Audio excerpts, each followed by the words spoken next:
नमस्कार।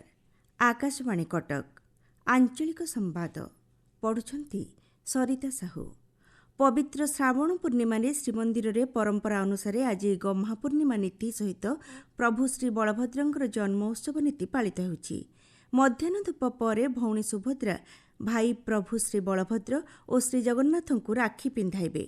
भाई भौणीଙ୍କର पवित्र संपर्कर निदर्शन स्वरूप पाटरा बिचोईଙ୍କ द्वारा प्रस्तुत स्वतंत्र राखी और गुआमाल को सिंघारी सेवक माने महाप्रभुଙ୍କ हाथ में लागी कराइबे। श्रीमंदिर में मध्य आज द्विपहर धूप पर मंगलार्पण करा जाई श्री बलभद्रंकर जन्मनीति अनुष्ठित हेबा सहित चक्रराज सुदर्शन विमान रे मार्कंड पुष्करिणी को विजे करिवे। विमानपड़ू सेवक माने सुदर्शन को विमान रे विजे कराई चारि आश्रम भ्रमण कराइबा परे श्रीमंदिर को प्रत्यावर्तन करिवे। श्रीजीउ मानकर एही विशेष नीति देखिबा पई श्रीक्षेत्र रे भक्त मानकर प्रबल जनसमागम परिलक्षित होइछि। पवित्र रक्षाबंधन अवसर में विभिन्न मंदिर गुड़िकर पूजार्चना सहित रक्षाबंधन उत्सव पालित होइछि।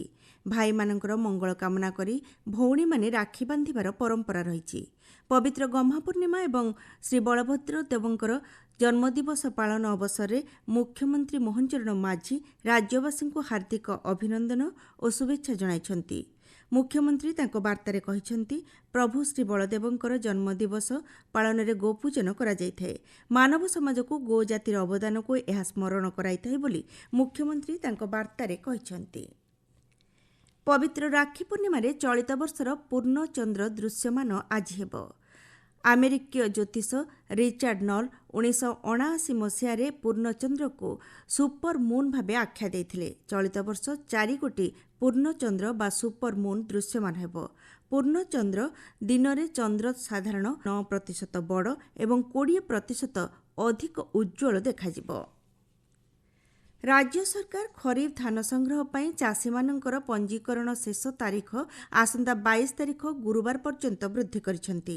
खाद्य जोगाण और खाउटी कल्याण विभाग पक्षरु चलित खरीफ ऋतु धान संग्रह पर पंजीकरण अवधि वृद्धि नहीं सामाजिक गणमाध्यम रे सूचना दी जाइछि। खरीफ धान बिक्री पर चाषी मानकर नाम पंजीकरण बेले कौनसी समस्या देखादेले टोल फ्री नंबर 1967 जोगाजोग करी अभियोग जणाई पारिबे बोली खाद्य जोगाण और खाउटी कल्याण विभाग पक्षरु कुहाଯାଇଛି।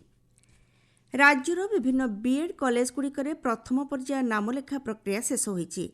प्रथम पर्याय 80% शिक्षार्थी नाम लेखाइछन्ति। सूचना अनुसार बीएड पाठ्यक्रम रे प्रथम पर्याय 83% सीट पूरण होइछि। सेभଳି एमएड रे 55% सीट पूरण होइछि। हिंदी बीएड रे 88% शिक्षार्थी नाम लेखाइथिबा साम्स वेबसाइट तथ्यरु जणा पड़िछि। आसंता 24 तारिख दिन द्वितीय पर्याय मेधा तालिका प्रकाश पाइब एवं सेप्टेम्बर मास 23 तारिखरु पाठ पढ़ा आरंभ हेब। सूचनायोग्य राज्यर 31 शिक्षानुष्ठान रे बीएड एमएड एवं हिंदी बीएड पर मोट 2750 आसन रही। राखी पूर्णिमा उपलक्षे आज राज्य सरकार छुट्टी घोषणा करिथिबारु मुख्यमंत्रींकर अभियोग प्रकोष्ठ रे जनशुणाणी बंद रहिबो। साधारण प्रशासन और साधारण अभियोग विभागर सूचना अनुसार आसंता 26 तारिख रे मध्य भुवनेश्वर यूनिट 5 स्थित मुख्यमंत्रींकर प्रकोष्ठ रे अभियोग शुणाणी बंद रहिबो।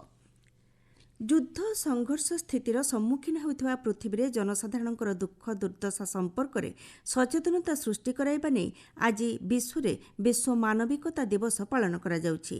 मानव सेवारे जीवन उत्सर्ग करिଥିବା ओ प्राण हराइଥିବା व्यक्तिविशेषଙ୍କୁ सम्मान और समर्थन देवा उद्देश्य मध्य एही दिवस पालन करा जाइଥାଏ। पृथ्वी वर्तमान कोटी कोटी लोक युद्ध किंबा प्राकृतिक विपर्यय भली संकटर सम्मुखीन होउछन्ति। सेमानकु मानवीय सहायता देवा पई 2008 मसीह जातिसंघ साधारण सभा द्वारा विश्व मानविकता दिवस पालन नै निष्पत्ति निया जाइथिला एवं 2009 मसीह ठारू आनुष्ठानिक भावे एही दिवस पालन करा जाउछि।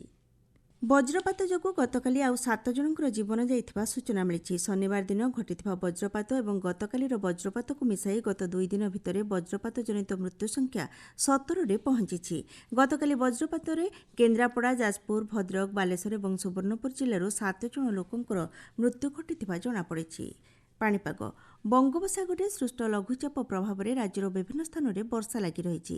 ପାଣିପାଗ ବିଭାଗର ସୂଚନା ଅନୁସାରେ ଆଜି ମୟୂରଭଞ୍ଜ, କେନ୍ଦୁଝର, ସୁନ୍ଦରଗଡ଼, ଦେବଗଡ଼, ସମ୍ବଲପୁର ଓ ଝାରସୁଗୁଡ଼ା ଜିଲ୍ଲାରେ ବିଭିନ୍ନ ସ୍ଥାନରେ 70ରୁ 110 ମିଲିମିଟର ପର୍ଯ୍ୟନ୍ତ ବର୍ଷାର ସମ୍ଭାବନା ରହିଛି। ଲଘୁଚାପ ବର୍ତ୍ତମାନ ବାଂଲାଦେଶର ଦକ୍ଷିଣ ପାର୍ଶ୍ୱବର୍ତ୍ତୀ ଅଞ୍ଚଳରେ କେନ୍ଦ୍ରୀଭୂତ ହୋଇଛି। ଆଞ୍ଚଳିକ ସମ୍ବାଦ ବର୍ତ୍ତମାନ ପାଇଁ ଏତିକି। ପରବର୍ତ୍ତୀ ସମ୍ବାଦ ଆପଣମାନେ ଶୁଣିପାରିବେ ଦିନ 2ଟା 32 ମିନିଟ୍ରେ।